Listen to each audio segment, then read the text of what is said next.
श्री सीतारामचंद्राभ्या नमः। वाल्मीकि रामायण अयोध्याकांड सर्ग 117 अत्रि आश्रम में श्रीराम सीता का सत्कार। सत्यं शिवं सुंदरम श्रीराम। श्रीमद्वाल्मीकीय रामायण। श्री सहित दिनकर बंस भूषण काम बहु छवि सोहई। नव अंबुधर बरगात अंबर पीत सुर मन मोहई। मुकुटांग दादी विचित्र भूषण अंग अंगन ही प्रति सजे। अंभोज नयन बिसाल उर्भुज धन्य नर निरखंतीजे।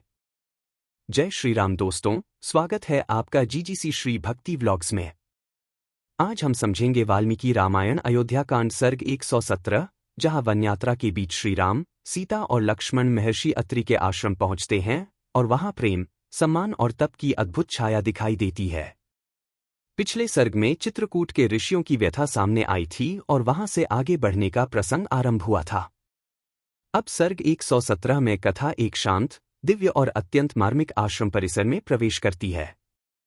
आज के सर्ग में हम देखेंगे कि वनवास के बीच भी श्रीराम को ऋषियों का स्नेह और सत्संग कैसे मार्गदर्शन देता है।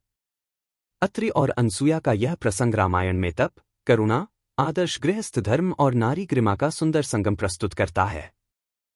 सप्तदशाधिकशतमः सर्ग। श्रीराम आदि का अत्रि मुनि के आश्रम पर जाकर उनके द्वारा सत्कृत होना तथा अनसुया द्वारा सीता का सत्कार। राघवस्त्वप्यातेषु सवेश्वनुविचिन्तयन् न तत्रारोच्यद्वासंकारण्यभुभिस्तदा एक। उन सब ऋषियों के चले जाने पर श्री रामचंद्र जी ने जब बारंबार विचार किया, तब उन्हें बहुत से ऐसे कारण ज्ञात हुए जिनसे उन्होंने स्वयं भी वहां रहना उचित न समझा। एक इह में भरतो दृष्टो मातर्ष सनाग्राह सा च में स्मृतिरन्वेति तान नित्यं नुशोचतः दो। उन्होंने मन ही मन सोचा, इस आश्रम में मैं भरत से, माताओं से तथा पूर्वासी मनुष्यों से मिल चुका हूं। वह स्मृति मुझे बराबर बनी रहती है और मैं प्रतिदिन उन सब लोगों का चिंतन करके शोकमग्न हो जाता हूं। स्कंधावानिवेशन तेन तस्य महात्मनः हयस्तिकृशैश्च उपमर्दः कृतो भृशम 3।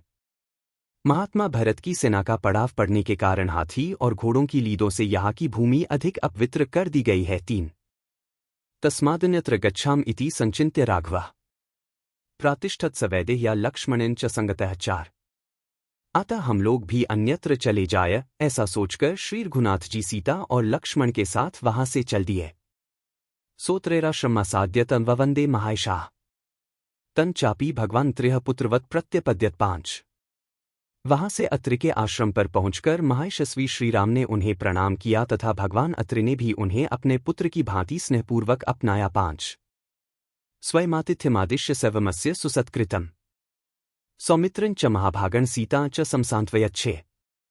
उन्होंने स्वयं ही श्रीराम का संपूर्ण आतिथ्य सत्कार करके महाभाग लक्ष्मण और सीता को भी सत्कारपूर्वक संतुष्ट किया। 6 पत्नी चताम्नुप्राप्तां वृद्धामामन्त्र्य सत्कृताम् सांत्वयामास धर्मज्ञः सर्वभूतहिते रतः। 7 अनसूया महाभागा तापसी धर्मचारिणीम् प्रतिगृह्णीष्व वैदेहीमिब्रवीदृश्य सप्तमः। 8 संपूर्ण प्राणियों के हित में तत्पर रहने वाले धर्मज्ञ मुनिश्रेष्ठ अत्रि ने अपने समीप आई हुई सबके द्वारा सम्मानित तापसी एवं धर्मप्रायणा बूढ़ी पत्नी महाभागा अनसुया को संबोधित करके सांत्वनापूर्ण वचनों द्वारा संतुष्ट किया और कहा, देवी विदेहराजनदिनी सीता को सत्कारपूर्वक हृदय से लगाओ। 7 से 8 रामाय चाचक्षे तापसी धर्मचारिणीम् 10 वर्षाणि वृष्ट्या दग्धे लोके निरंतरम नो यया मूलफले सृष्टे जाह्नवी च प्रवर्तिता उग्रेण तपसा युक्ता नियमैश्चाप्यलंकृता 10 वर्षसहस्राणि यया तप्तं महत्तपः अनसूयाव्रतैस्तात् प्रत्युहाश्च निबर्हिताः 11।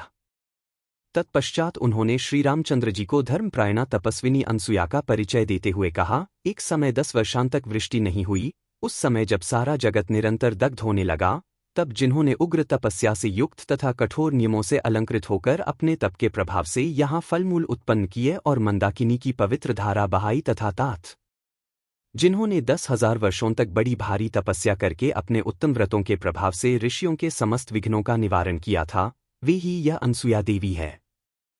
देव कार्य निमित्तं च यया संतवर्माण्या दशरात्र कृता रात्रिः सेयं मातेव तेन 12। निष्पाप श्रीराम। इन्होंने देवताओं के कार्य के लिए अत्यंत उतावली होकर 10 रात के बराबर एक ही रात बनाई थी, वे ही ये अनसुया देवी तुम्हारे लिए माता की भांति पूजनीय हैं। 12 तामिमा सर्वभूतानां नमस्कार्यां तपस्विनीम् अभिगच्छतु वैदेही वृद्धा मुक्रोधना सदा 13। ये संपूर्ण प्राणियों के लिए वंदनीय तपस्विनी है। क्रोध तो इन्हें कभी छू भी नहीं सका है। विदेहंदिनी सीता इन वृद्धा अनसुया देवी के पास जाय 13 एवं ब्रुवाणं तम ऋषि तथित्युक्त्वा स राघव सीता मालोक्य धर्मज्ञामिदं वचन ब्रवीत 14। ऐसी बात कहते हुए अत्रि मुनि से बहुत अच्छा कहकर श्रीरामचंद्र जी ने धर्मज्ञा सीता की ओर देखकर यह बात कही 14। राजपुत्र श्रुतं त्वेतं मुनेरस्य समीरितम् श्रेयोर्थमात्मनः शीघ्रंभिगच्छ तपस्विनीं 15। राजकुमारी, महर्षि अत्रि के वचन तो तुमने सुन ही लिए, अब अपने कल्याण के लिए तुम शीघ्र ही इन तपस्विनी देवी के पास जाओ। 15। अनसुयेति या लोके कर्मभिः ख्यातिमाक्ता ता शीघ्रंभिगच्छ त्वंभिगम्या तपस्विनीं 16। जो अपने सत्कर्मों से संसार में अनसुया के नाम से विख्यात हुई हैं, वे तपस्विनी देवी तुम्हारे आश्रय लेने योग्य हैं, तुम शीघ्र उनके पास जाओ। 16। सीता त्वेतद् वचः श्रुत्वा राघवस्य यशस्विनी तामत्रिपत्नी धर्मज्ञाम्भिचक्राम मैथिली 17। श्री रामचंद्र जी की यह बात सुनकर यशस्विनी मिथिलेश कुमारी सीता धर्म को जानने वाली अत्रिपत्नी अनसुया के पास गईं। 17। शिथिला वलिता वृद्धा जरापांडुर्मूर्धजाम सप्तम वेपमानांगी प्रवाते कदलीमिव 18। अनसुया वृद्धावस्था के कारण शिथिल हो गई थीं, उनके शरीर में झुर्रियां पड़ गई थीं तथा सिर के बाल सफेद हो गए थे। अधिक हवा चलने पर हिलते हुए कदली वृक्ष के समान उनके सारे अंग निरंतर कांप रहे थे। 18। तातु सीता महाभागा मनसूया पतिव्रताम अभ्यवाद्य दव्यग्रा स्वनाम समुदारत 19। सीता ने निकट जाकर शांत भाव से अपना नाम बताया और उन महाभागा पतिव्रता अनसुया को प्रणाम किया। 19। अभिवाद्य च वैदेही तापसीता दमान्विताम बद्धांजलिपुट हृष्टा पर्यपृच्छद नाम्यम 20। उन संयमशीला तपस्विनी को प्रणाम करके हर्ष से भरी हुई सीता ने दोनों हाथ जोड़कर उनका कुशल समाचार पूछा। 20। ततः सीता महाभागा दृष्ट्वाता धर्मचारिणीम सांत्वयन्त्य ब्रवीद वृद्धा दिष्ट्या धर्मं वेक्षसे 21। धर्म का आचरण करने वाली महाभागा सीता को देखकर बूढ़ी अनसुया देवी उन्हें सांत्वना देती हुई बोली, सीते, सौभाग्य की बात है कि तुम धर्म पर ही दृष्टि रखती हो। 21। त्यक्त्वा ज्ञातिजनम सीते मान वृद्धिं च मानिने अवरुद्धं वने रामं दिष्ट्या त्वं नु गच्छसि 22। मानिनी सीते, बंधु बांधवों को छोड़कर और उनसे प्राप्त होने वाली मान प्रतिष्ठा का परित्याग करके तुम वन में भेजे हुए श्रीराम का अनुसरण कर रही हो, यह बड़े सौभाग्य की बात है। 22। नगरस्थो वनस्थो वा शुभो वा यदि वा शुभः यासा स्त्रीणा प्रियो भर्ता तासा लोका महोद्याः 23। अपने स्वामी नगर में रहें या वन में, भले हों या बुरे, जिन स्त्रियों को वे प्रिय होते हैं उन्हें महान अभ्युदयशाली लोकों की प्राप्ति होती है। 23। दुहशीलः कामवृत्तो वा धनैर्वा परिवर्जितः स्त्रीणामार्य स्वभावाना परमंदैवतम पतिः 24। पति बुरे स्वभाव का मनमाना बर्ताव करने वाला अथवा धनहीन ही क्यों न हो, वह उत्तम स्वभाव वाली नारियों के लिए श्रेष्ठ देवता के समान है। 24। ना तो विशिष्टन पश्यामि बांधवम विमृशन्त्यहम् सर्वत्र योग्यम वैदेही तपकृतमिवाव्ययम् 25।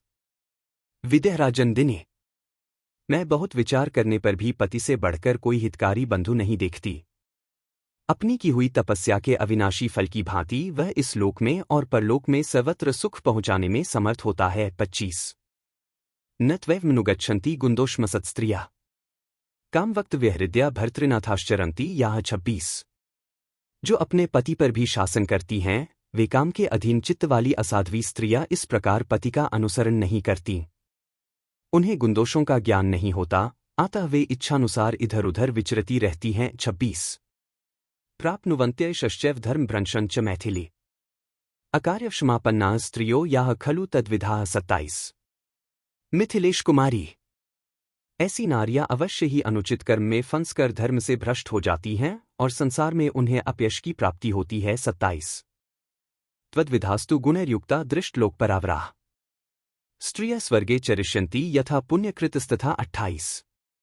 किंतु जो तुम्हारे समान लोक परलोक को जाने वाली साध्वी स्त्रियां हैं, वे उत्तम गुणों से युक्त होकर पुण्यकर्मों में संलग्न रहती हैं, अतः वे दूसरे पुण्यात्माओं की भांति स्वर्गलोक में विचरण करेंगी। 28। तदेव मेतं त्वं नुव्रता सती पति प्रधाना समयानुवर्तिनी भव स्वभर्तुः स धर्मचारिणी यशश्च धर्मं च ततः समाप्स्यसि। 29। अतः तुम इसी प्रकार अपने इन पतिदेव श्री रामचंद्र जी की सेवा में लगी रहो। सती धर्म का पालन करो, पति को प्रधान देवता समझो और प्रत्येक समय उनका अनुसरण करती हुई अपने स्वामी की सहधर्मिणी बनो। इससे तुम्हें सुयश और धर्म दोनों की प्राप्ति होगी। 29 इत्यार्षे श्रीमद्रामायणे वाल्मीकीय आदिकाव्ये अयोध्याकाण्डे सप्तदशाधिकशततमः सर्ग 117। इस प्रकार श्री वाल्मीकि निर्मित आर्ष रामायण आदिकाव्य के अयोध्याकांड में 117वां सर्ग पूरा हुआ। 117 अगले वीडियो में अष्टादशाधिकशततमः सर्ग अर्थात अयोध्याकांड सर्ग 118 आएगा। उसमें अनसुया माता सीता को प्रेमपूर्वक उपहार देंगी और उनके पूछने पर सीता अपने स्वयंवर की कथा सुनाएंगी। अगर आपको यह प्रस्तुति पसंद आई हो तो वीडियो को लाइक करें, शेयर करें और जीजीसी श्री भक्ति व्लॉग्स को सब्सक्राइब करें। जय श्री राम। बार बार बर मागो हर्षी देहो श्रीरंग, पद सरोज अनपाइनी भक्ति सदा सत्संग। कथा विसर्जन होत है, सुनो वीर हनुमान। जो जन जंग से आए हैं सो तंग कर ही पयान। बोलो सियावर रामचंद्र जी की जय। राम भक्त हनुमान जी की जय। उमापति महादेव जी की जय। मंगल भवन अमंगलहारी, द्रवहु सुतसरथ अजिर बिहारी। दीनदयाल बिरिदु संभारी, हरहु नाथ मम संकट भारी। जय सिया राम, जय जय सिया राम।